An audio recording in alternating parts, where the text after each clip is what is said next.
রাষ্ট্রের কাছে ৫ কোটি টাকা ক্ষতিপূরণ চেয়েছেন সে ঢাকা বিশ্ববিদ্যালয়ের অধ্যাপক ৮ জন। তিনি বলেন যে আইনজীবী নিয়োগ করতে না দেওয়া, থানায় ও জেলখানায় ফ্যান ও সাবানের অভাব, সারারাত ঘুমাতে না পারা সহ নানা দুর্ভোগের কথা তুলে ধরে সংবিধানের ৩৩ অনুচ্ছেদ অনুযায়ী প্রাপ্য সুযোগ সুবিধা থেকে বঞ্চিত করা হয়েছে বলে আদালতে অভিযোগ করেন এবং ঢাকা বিশ্ববিদ্যালয়ের এই শিক্ষক এবং এই সময় কাঠগড়ায় দাঁড়িয়ে রাষ্ট্রের কাছে ৫ কোটি টাকা ক্ষতিপূরণ চেয়েছেন। তিনি ১ম এই উম আ বিচারপতির কাছে অনুমতি চান কিছু বলার।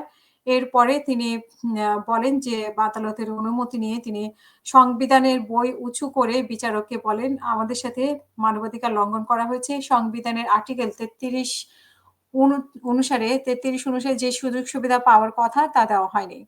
আমাদের আইনজীবী নিয়োগ করতে দেওয়া হয়নি এবং আমি একজন শিক্ষক। থানায়, জেলখানায় একটা ফ্যান ছিল না, সাবান ছিল না। আমি সারারাত ঘুমাতে পারিনি। আমি ভিকটিম। সারা পৃথিবী ভাইরাল হয়েছে এটা। পিপি যা বলেছে মিথ্যা বলেছে এবং আমি এর প্রতিকার চাই। আমাদের যেভাবে হেনস্থা করা হয়েছে ৫ কোটি টাকা ক্ষতিপূরণ চাই। আর এখনই জামিন দিবেন।"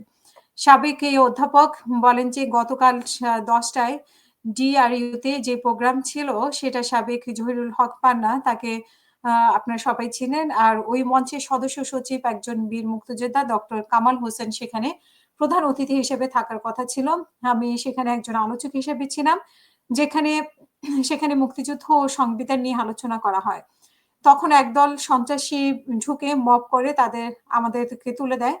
মব করে আমাদের তুলে দেয় এবং আমরা ভিকটিম যারা অপরাধী তাদেরকে গ্রেফতার করা হয়নি, আমাদেরকে গ্রেফতার করা হয়েছে।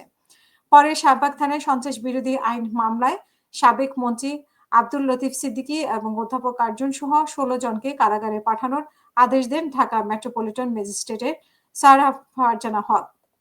এবং শুনানি শেষে কারাগারে নিয়ে যাওয়া হওয়ার সময় শিক্ষক ৮ জন আদালত চত্বরে সংবিধানের বই উঁচু করে সবাইকে দেখেন এবং বলেন যে এই সংবিধান ৩০ লক্ষ শহীদের রক্তের বিনিময়ে এই সংবিধান রক্ষা করতে হবে।